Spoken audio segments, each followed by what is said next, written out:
বাসি দেব। দেবে তো? হ্যাঁ। তো বাহ, এবার মোটু কি করলে? ললিতার কাছ থেকে একটা পাশা নিজের কাছে রেখে দিলে। এক পাশায় গোবিন্দ হেরে গেলে।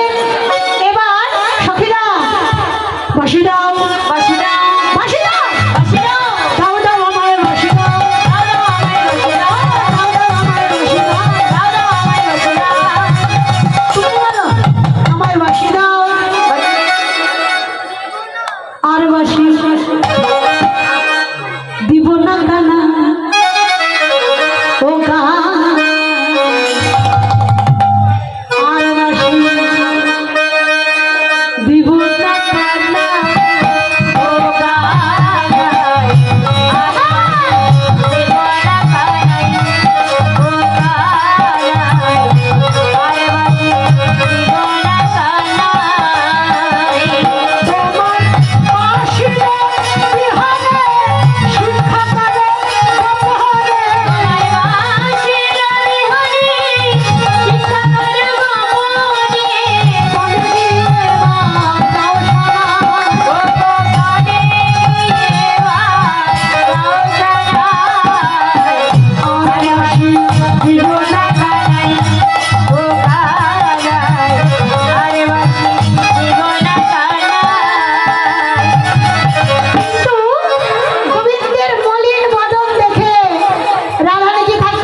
থলি? আরে ব্রাহ্মণের থলি বা লোক থাকে পিছনে, থাকে না? পুরোহিত যজমানের বাড়িতে এসে কি নিয়ে জানেন? শুনুন, নারায়ণ শিলা আর মন্ত্রপালা পুঁতি। ভগবান নিজেই নারায়ণ, তার তো আর নারায়ণ শিলার প্রয়োজন নেই, আছে কিন্তু লোক দেখানোর ভাব তো নিতেই হবে নাকি? গোবিন্দ কি করলেন? লইয়া পুঁতি হইয়া জ্যোতি, লইয়া পুঁতি হইয়া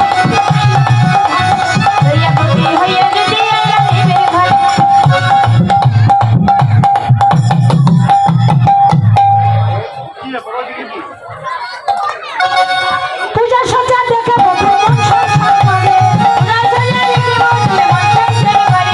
পূজা সজ্জা দেখে বধূর মন সংসার করে। পীরের নাড়ু দেখে বটু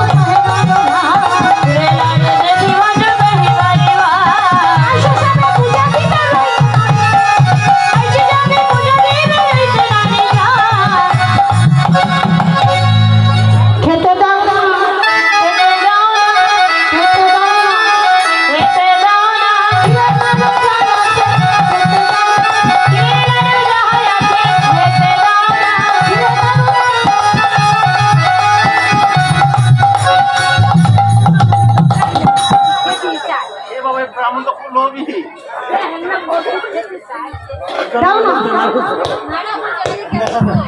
ও পূজার আগে দেবে না? তাহলে পূজার আগে যখন খেতে দেবে না, বরণ করো। পুরোহিত বাড়িতে আসলে, গৃহে আসলে বরণ করতে হয় না? কি বরণ করো? আসন বাসন ভূষণ দিয়া বধূ বরণ করে। আসন বাসন ভূষণ দিয়ে বধূ বরণ করে। আরে বরণ করো, যে যা নিয়ে এসে তাই নিয়ে বরণ করো। আসন বাসন ভূষণ দিয়া বধূ বরণ করে। আসন বাসন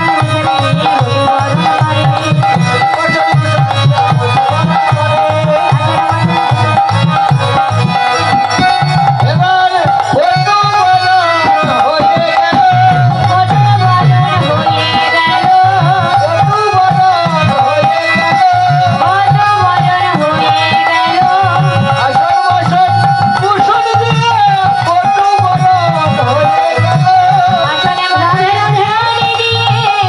বরণ করে। আমার এই ছোট্ট মামুনি আমাকে বরণ করলো, আশীর্বাদ করবেন। এই যেন বিদ্যায় বুদ্ধিতে অনেক পারদর্শী হয়, পিতা মাতার মুখ যেন এই মেয়ে উজ্জ্বল করতে পারে, তার সঙ্গে আশীর্বাদ করবেন। আর বলবো না, হরিবল। কৃষ্ণ ভক্তি দান করবেন, হরিবল। জয় জয় রাধা কৃষ্ণ প্রতিমানন্দ, হরি হরি।